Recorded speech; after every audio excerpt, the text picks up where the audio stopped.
and it's wonderful to be here. I'm Jutta Tovanos, and for those of you who would value a video description, I'm an older white woman with very short gray hair and glasses. And I'm going to be using slides for people that need visual hooks and to keep myself on task. I will describe the important images and voice the text.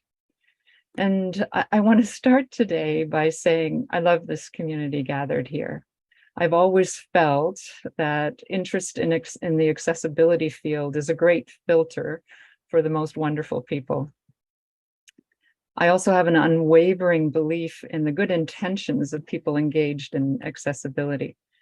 This is why I want to today have this difficult conversation, but that I feel is necessary.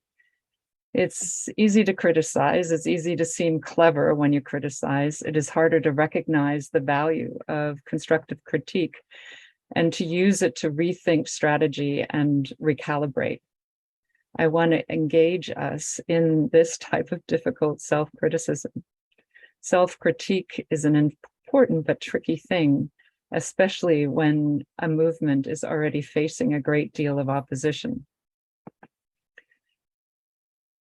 Lately, I've considered my greatest qualification as 4 decades in the accessibility field to learn from mistakes, enough time to see the larger patterns. And I'm old enough to see the value of constructive critique, to cut the bluster and recognize when something is not working and I need to regroup. During the pandemic, I had brain surgery, and this increased my sense of urgency. I recognize that time is limited, and there's only so much time to have an impact. And that despite the enormous size of this community, the work is mammoth and overwhelming. And that in this complex, quickly moving space, timing is paramount. This realization was earth-shatteringly heightened on the 4th of March, when my dear friend and mentor, Judy Heumann, died. Judy was a strategist. She took the longer view. She was not one to sugarcoat. She was direct and honest in her assessment. You could count on her to call out the flaws in your thinking or actions. She was not one to gloss over inconsistencies or to avoid asking the difficult questions. No elephant in the room would fail to be acknowledged. At her funeral, the rabbi chose a seemingly unusual passage from the Torah, advising that we rebuke and rebuke. But he explained that Judy realized that this was what was needed, and she said it with love. It was how she changed a culture and changed anyone that was blessed to be in her orbit for the better. In one of my last check-in calls with Judy, we talked about the lack of progress in web accessibility. We were looking at the dismal Web AIM and UNESCO reports that despite eons of human investment in checking and repair, decades of web accessibility legislation, we were actually no further and maybe even worse off. We had not caught up. The barriers were piling up. We agreed it was time to reconsider the strategy. More than strategy, we needed to think of the longer view, the general system, not the specifics. This need to reconsider our accessibility and disability equity strategy became even more urgent when I took on the daunting task of drafting an AI standard for the Accessible Canada Act at a time when unexpected AI developments dominated the news cycle globally, and there were new things coming out every day. The other day, I had a strange juxtaposition of meetings. In one meeting, there was an argument about whether a site that did not have informative alt text on an unwanted advertisement should be deemed to be WCAG compliant. In the next meeting, I learned of data about people who attended a support group for people facing cognitive decline, dementia, and Alzheimer's had become the targets of financial fraud attempts. Someone took their private data and vulnerabilities and used it against them. In the next meeting, I learned that 90% of organizations used AI hiring tools, which would effectively screen out all candidates with disabilities, because disability generally means you deviate from the statistical optima, and hiring tools try to optimize past successes. Next, I heard from a group of collaborators about how people with facial disfigurements were being censored from social media sites. And to top it all off, I joined a discussion of how people with disabilities are the most likely false positives in threat and fraud detection in security systems, and thereby subject to tax audits, called out in security lines, and collateral damage in wars more often than others. I realize that, and I've realized this for a while, we live in a complex adaptive system in accelerating flux. It's entangled and complexly connected. It is rife with feedback loops, vicious cycles of harm. Trends are viral. It is not just complicated. It is not amenable to easy answers. We need new approaches.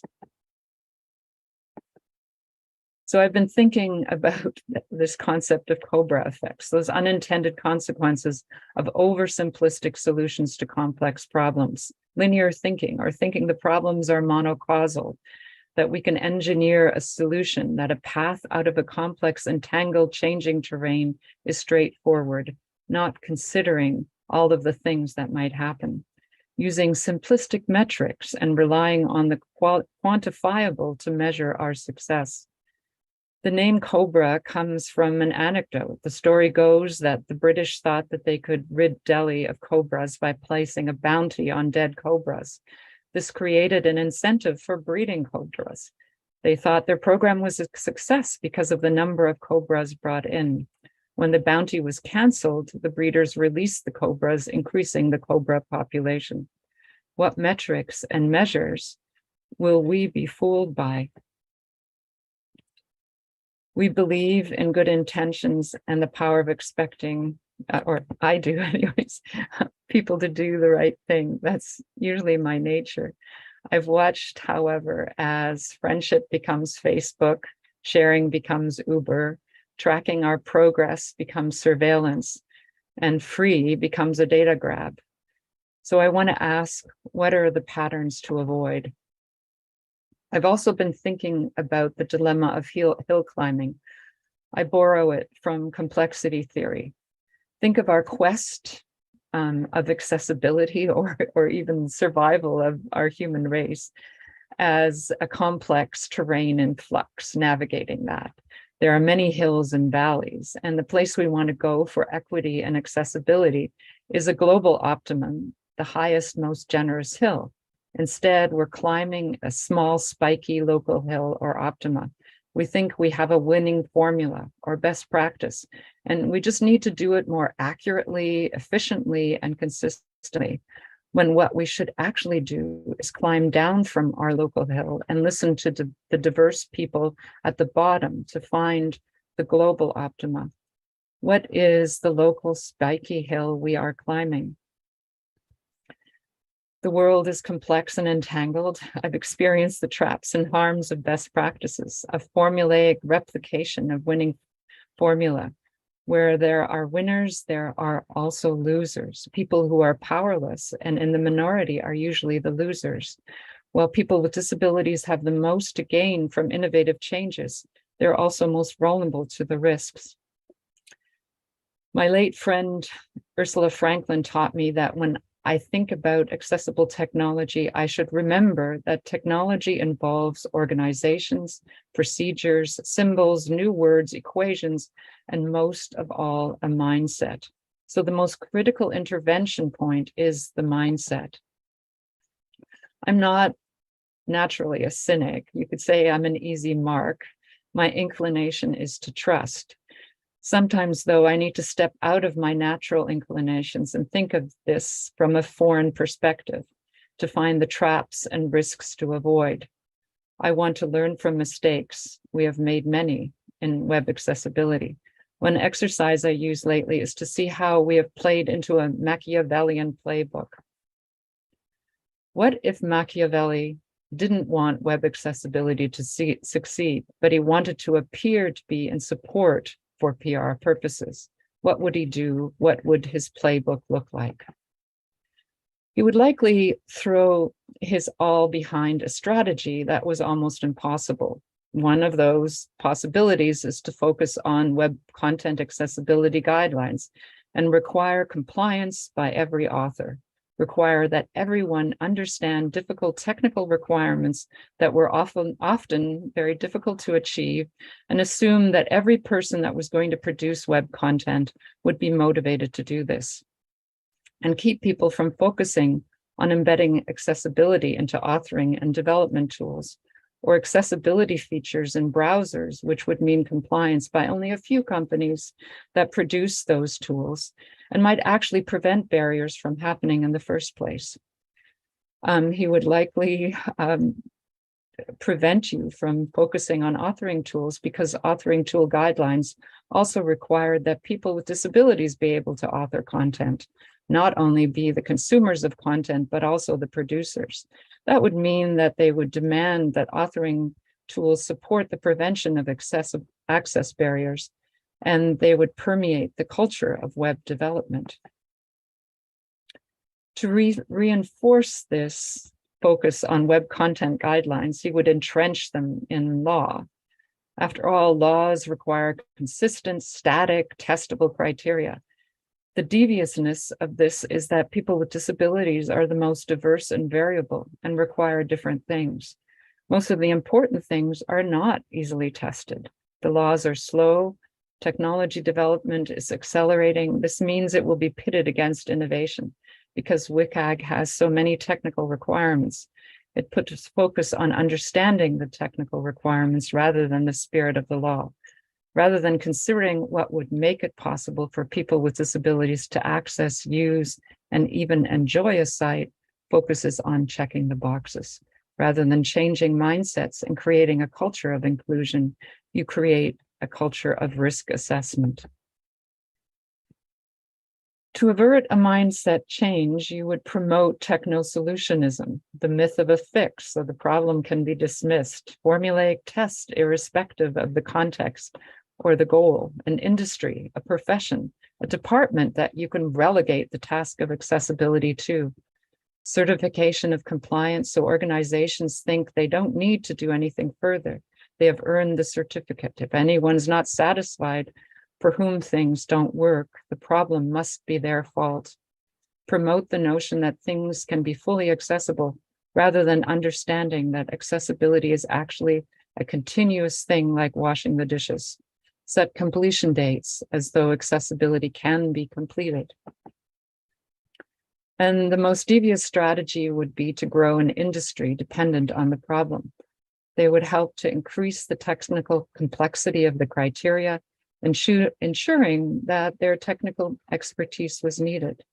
Ideally, this should be a for-profit venture. This would ensure that the primary target is profit rather than mindset changes that would be sold as legal risk avoidance. With profit and financial viability as a goal, you might even get the false promises of ineffective overlays, which further muddy the water.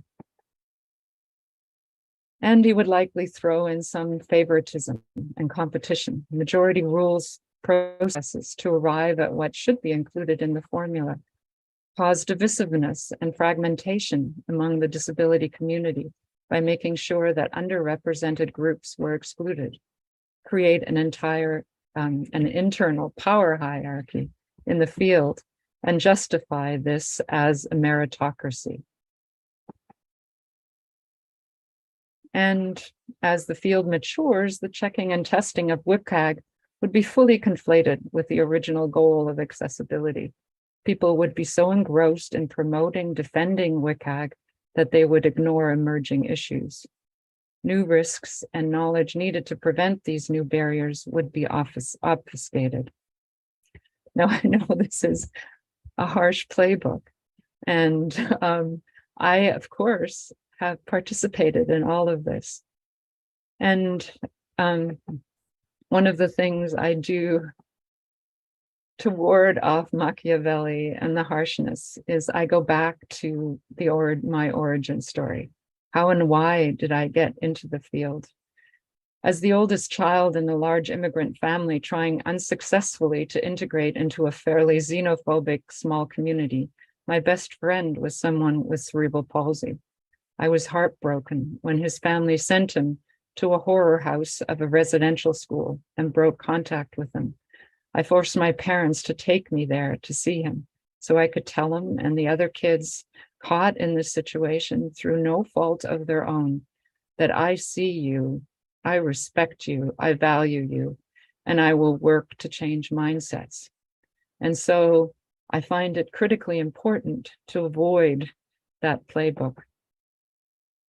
And I want to ask, what have we become as a community? What has this amazing set of people that are filtered for being wonderful become after these decades?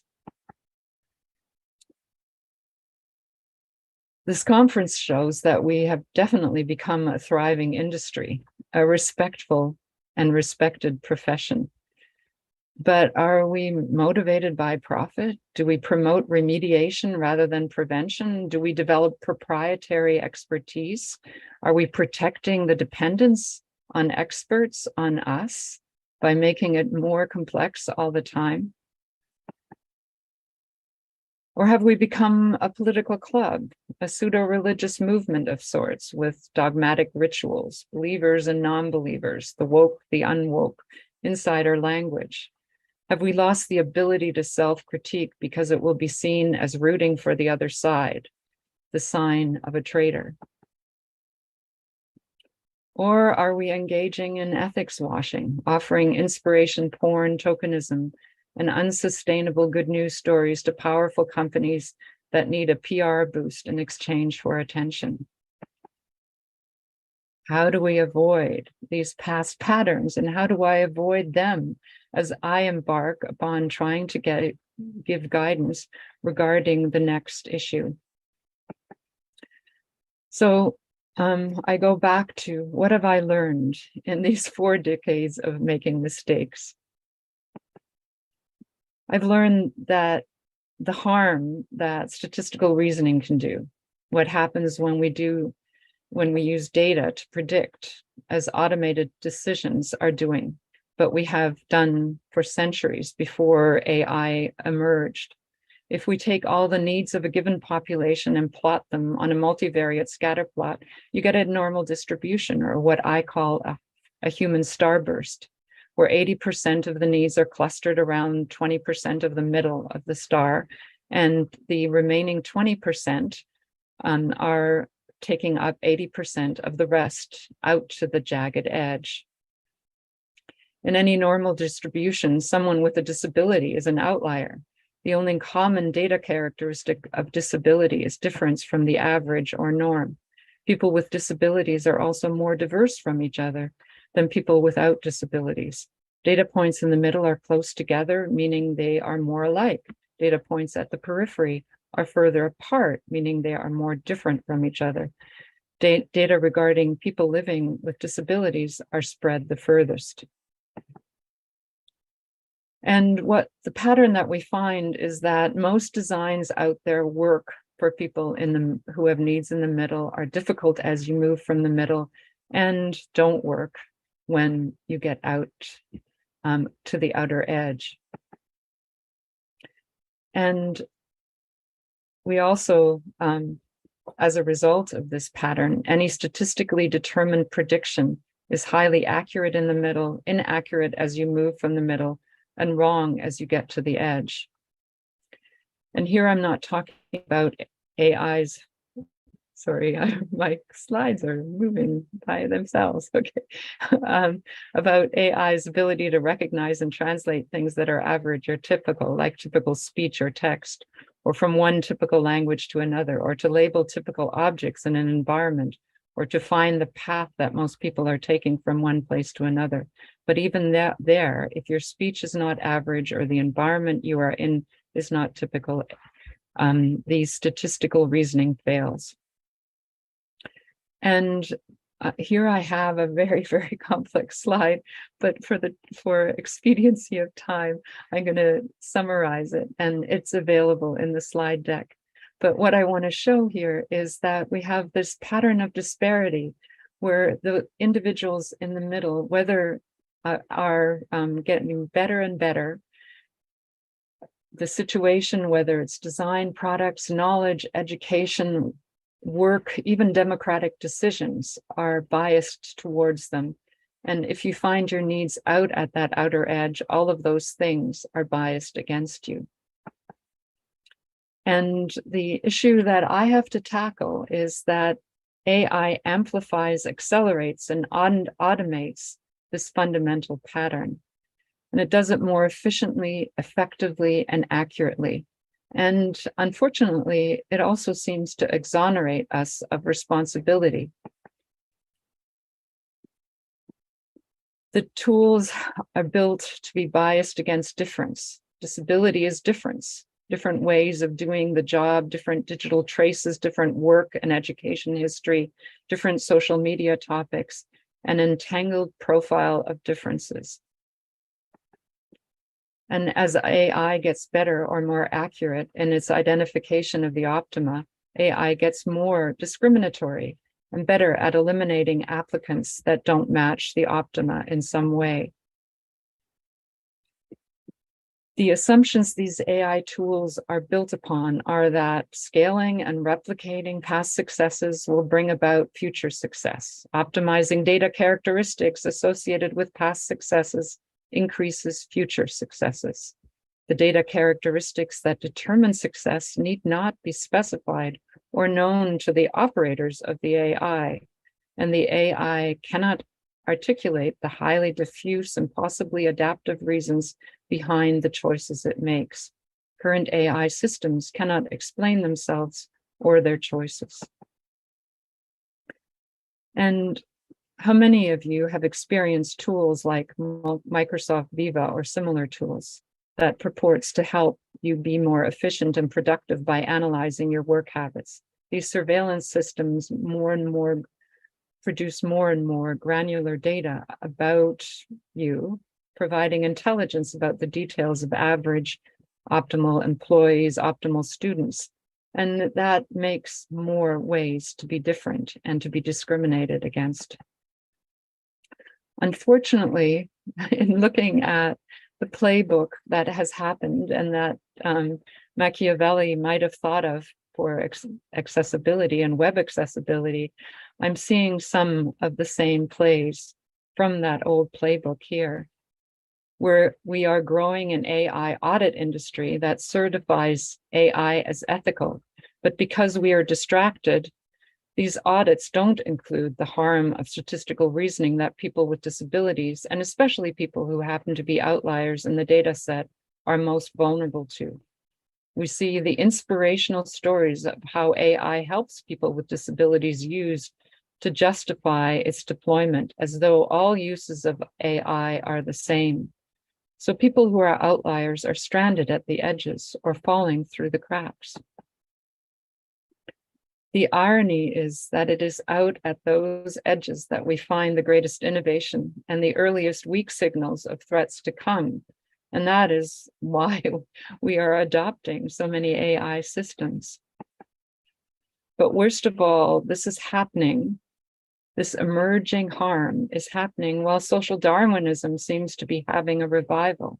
The belief in survival of the fittest, life as a winner takes all zero-sum game.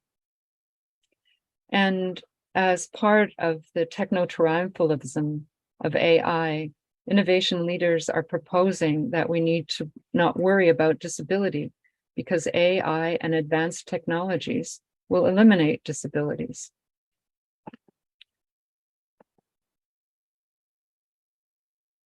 But why do we need vulnerability and fragility to survive? I believe we do, because it compels us to create a system that will work for us when we are vulnerable.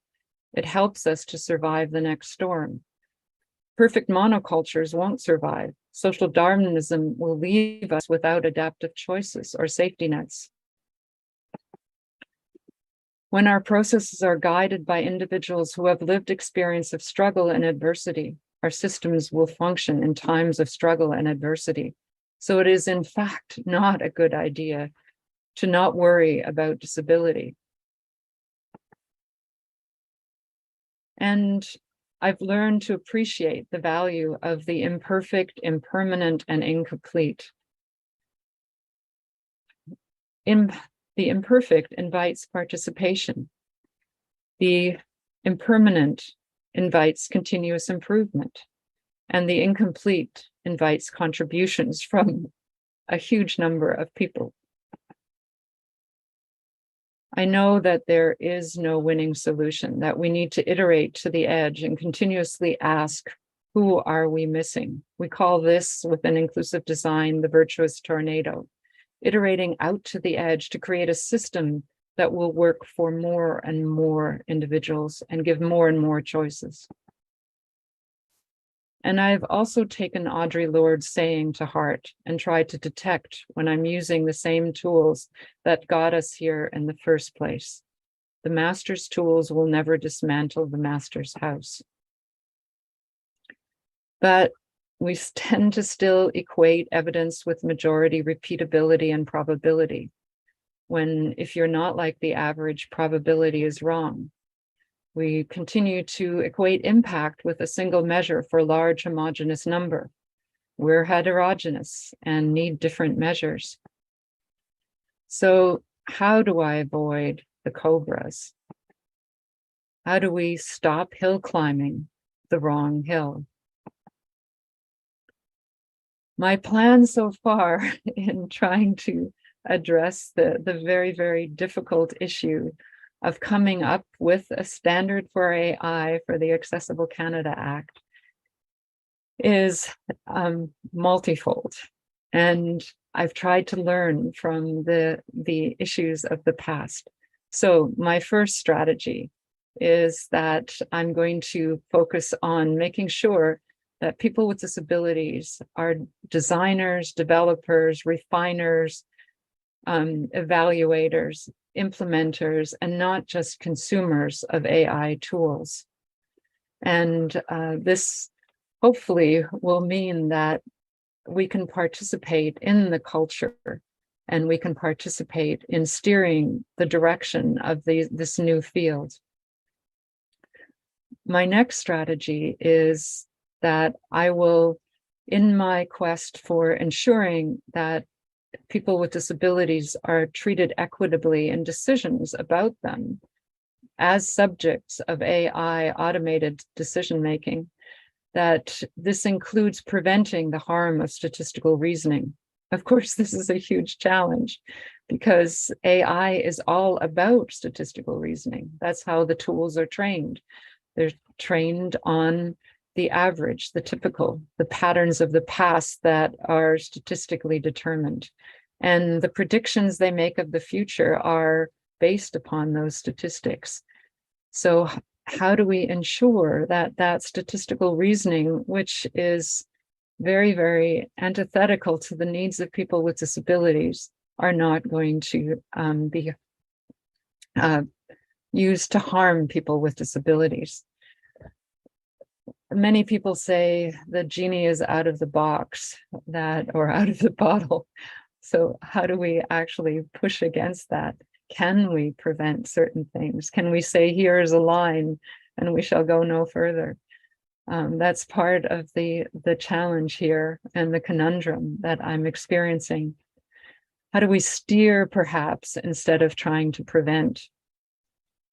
And then I'm also going to be talking about processes, not just success criteria, but these are the processes that need to be done in an organization. And when I do that, I'm going to talk about integration, making sure that this issue of equitable and accessible AI is not relegated to some group, not determined to be fixed by virtue of a certification or a set of check marks, but that it is a process that requires continuous vigilance, recalibration, and improvement which of course laws and regulatory guidelines are not well suited for.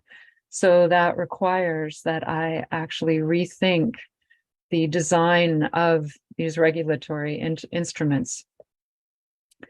And I would love to have as long a conversation as possible. And I know we said that there would only be 10 minutes.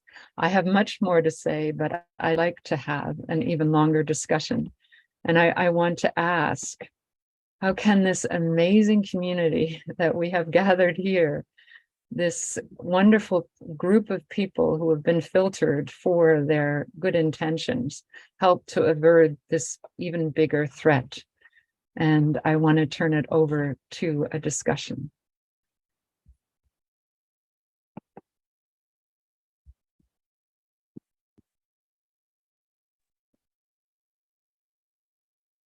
Thank you so much, Yuta, for your thought-provoking and timely presentation.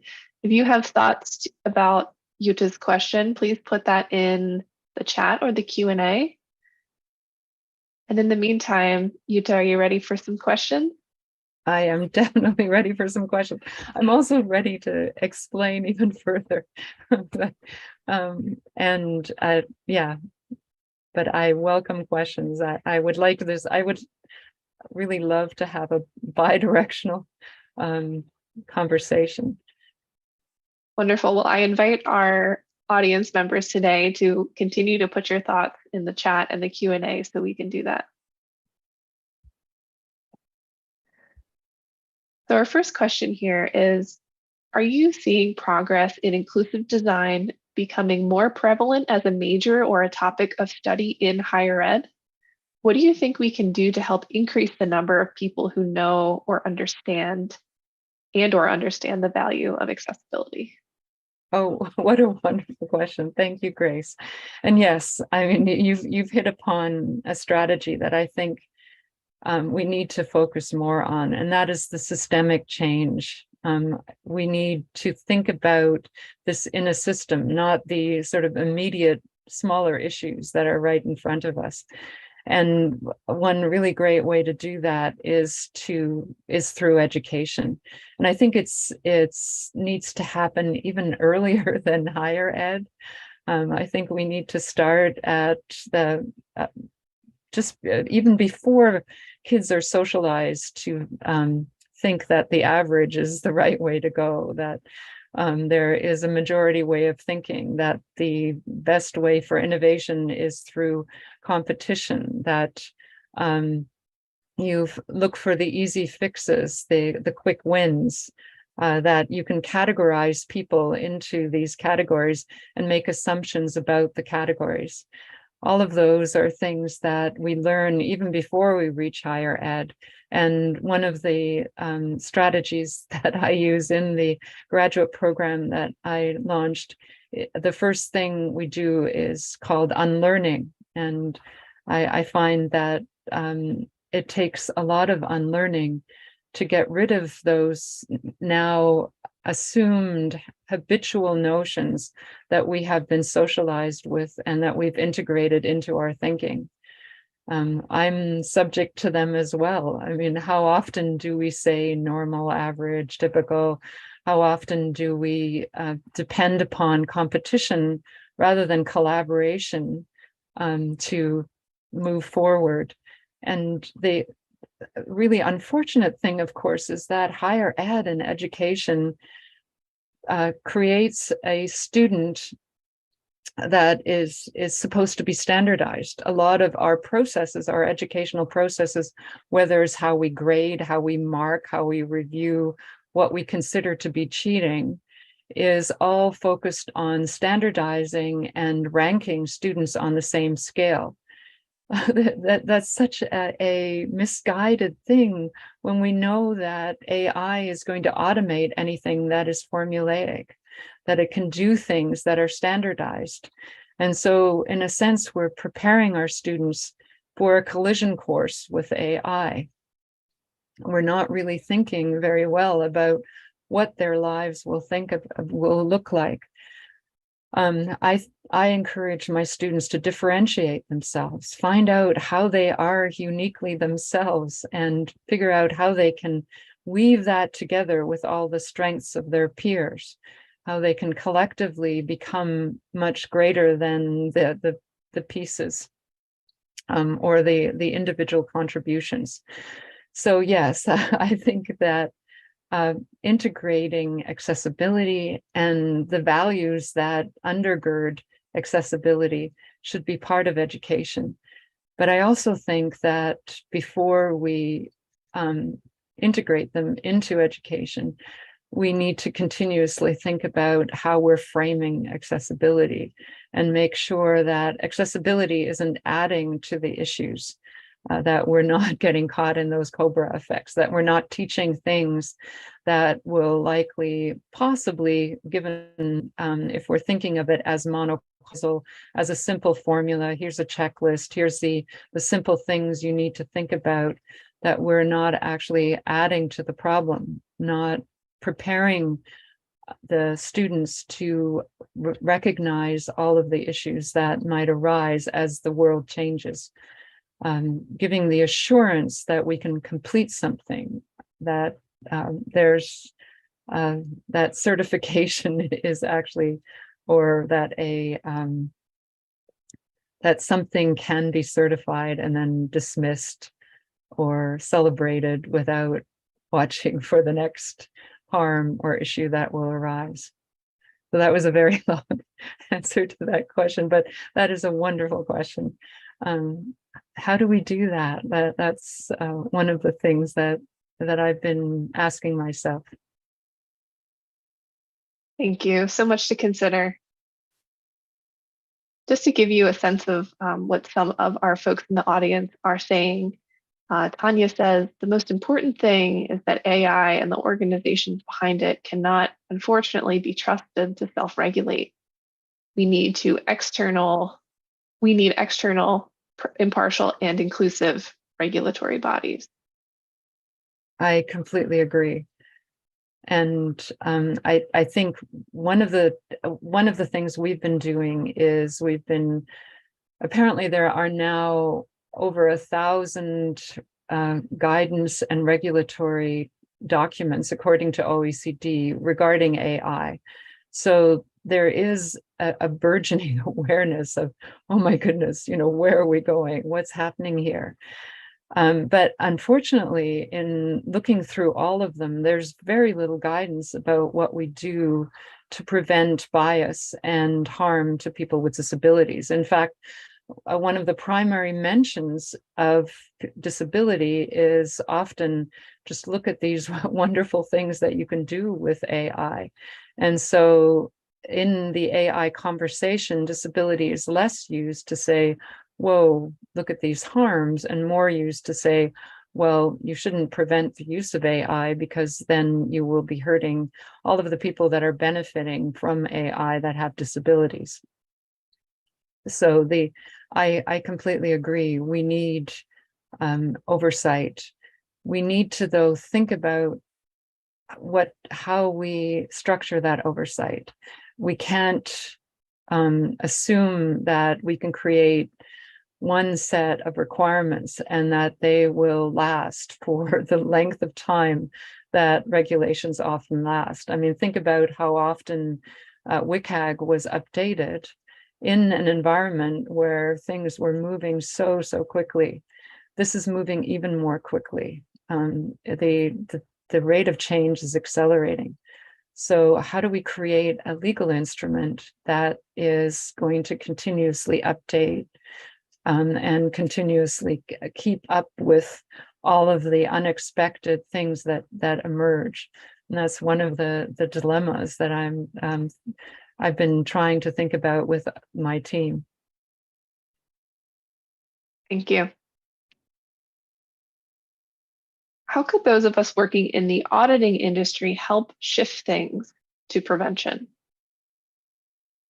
Yeah, the auditing tools that are currently out there, whether they're privacy auditing or AI auditing, AI ethics auditing tools, are using a cluster analysis, meaning that the test to see whether AI is ethical is to compare the performance of the AI decisions with a protected group versus the majority.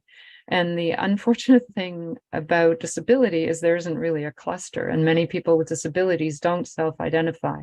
So disability is difference from other people with disabilities as well. And so there's no way to actually cluster those characteristics to use that analysis.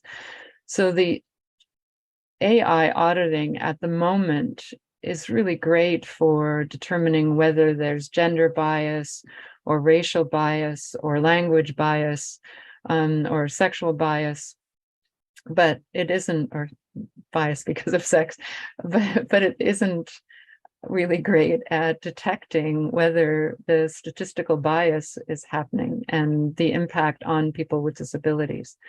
So how can the auditing industry help shift things to prevention? I think one way to do that is to audit processes rather than outcomes, to look not at success criteria, but have we got a process, an integrated process that will lead to mindset change, that is vigilant to the possible weak signals to come. And as we've learned, if you're out at that outer edge, if your needs are out at that outer edge, then you're likely the best canary in the coal mine. You're the one that's going to feel those weak signals of the risks to come the first. And so those are the individuals we need to bring into the auditing process, the people that have lived experience of those vulnerabilities. And we also need to continuously ask, who are we missing? Who have we not thought of? Because one of the things that frequently happens is things become habitual, they become conventions, and we forget to realize that, hey, this is not perfect. We've missed people, and those are the people that actually have experienced the harm from our solutions. The solutions of the past become the problems of the future. And our determinations of what is a solution is actually doing harm to the individuals that have been not thought of in developing those solutions. So we always have to continuously ask, what are we missing? Who have we not thought of?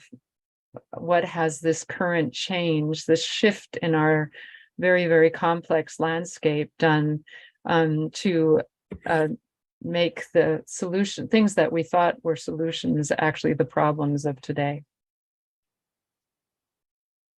Well put. Kim asks, humans are complex, unpredictable, evolving, and especially those who are disabled, impaired, marginalized. In organizations that only value and measure quantitatively, how might folks introduce more qualitative metrics? Kim adds, my accessibility team is fond of saying, you can meet all the WCAG standards and still fail at usability and delight. Right, exactly. And in fact, I think it's certainly in a day and age when we can mechanize all the formula and the quantification, the non-quantifiable, the sort of ineffable characteristics and traits are most critical and most important and valuable. And of course, the quantification and statistical reasoning, that adding or even majority rules means that if you're in the minority, if you are an outlier, all of that statistical reasoning or quantifiable reasoning, that measuring, that determining what's the winning thing, those criteria of success are going to be biased against you. So measuring quantitatively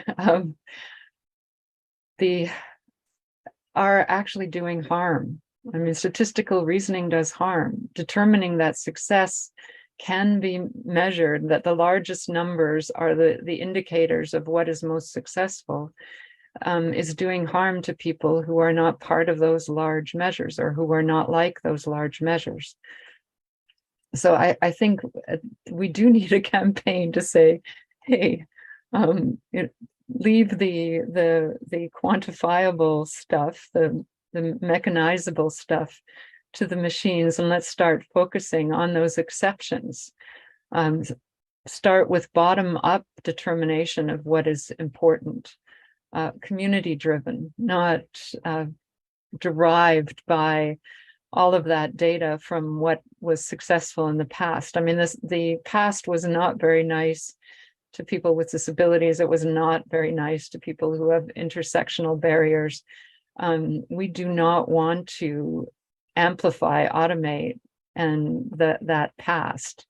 We want to create a more human and a much more inclusive and equitable world for all sorts of reasons, and not just because of accessibility. So how do you get an organization to value and measure quantitatively? I think it's going back to those origin stories, like, why are we doing this? What are the values that we want to achieve?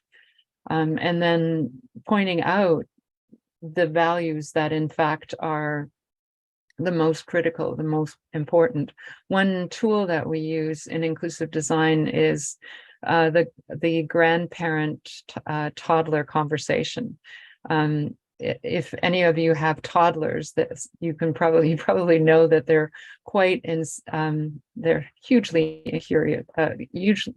curious, and they're never satisfied by simple answers, and they keep asking why. And one way to get at those more critical, important, non-quantifiable values is to keep asking why. Why is this the measure? Why is this the value of success? And what will be the implication if we follow this through to the end? And then you get at those deeper values that we really need to address. Thank you. I think we have time to squeeze in one more question. And thank you, everybody, for your great thoughts, questions that you're putting into the chat. So this question asks, how do you propose to reconcile the problem of moving towards a monoculture versus the need for scalable solutions? If we accept that disability is individual and person-centric, how do you propose large organizations address the multiple needs of all users, especially when they may be conflicting? Right. So that's a wonderful question. And it comes to the issue of scaling. I think our conception of scaling is wrong. I think it's because we think that scaling is finding a winning solution, a winning formula, and then replicating it. And that's sort of like a modern style of colonialism, because we're saying that we have the winning way to do things, and we're going to impose it on everybody else without actual attention to people's variable goals, their variable contexts, and how we ourselves are variable. So the notion that we have of scaling, I think, is a huge issue. And what we try to do within inclusive design is we try to create a system that will accommodate a growing number of choices. So in an integrated, non-constraining framework or software architecture, if it's software that we're developing, how do we create something that is sufficiently adaptable that it offers the number of choices that are needed, and it gives people room to change and to adapt, and yet it doesn't drive towards a monoculture. So flexibility, adaptability, user continued design, allowing people, empowering people, democratizing the opportunity to change things, and recognizing that people actually mature and they change, that what's needed for the novice is not needed for the skilled user. So recognizing that we change, our environment changes, the requirements change. So how do we create an overall system that gives us that agency in adapting the system? The other thing that we talk about is that the best experts about what people need are the people themselves. Given that if people are outliers, they're out at, oh, sorry, we're at time. But we need to encourage people to be the owners of their own expertise and the information about themselves. So we're at time. I'd love to talk more with people about this. And thank you so much for these great questions. I would love to be contacted about if you have suggestions and ideas and recommendations, and especially if you want to help me with my self-critique. I love to learn from perceived mistakes that I've made in the past, or mistaken ideas, or ways in which I haven't considered a perspective. So thank you, everyone. Thank you so much, Yuta. Thank you, everyone, for your great questions and discussion today. We really appreciate it.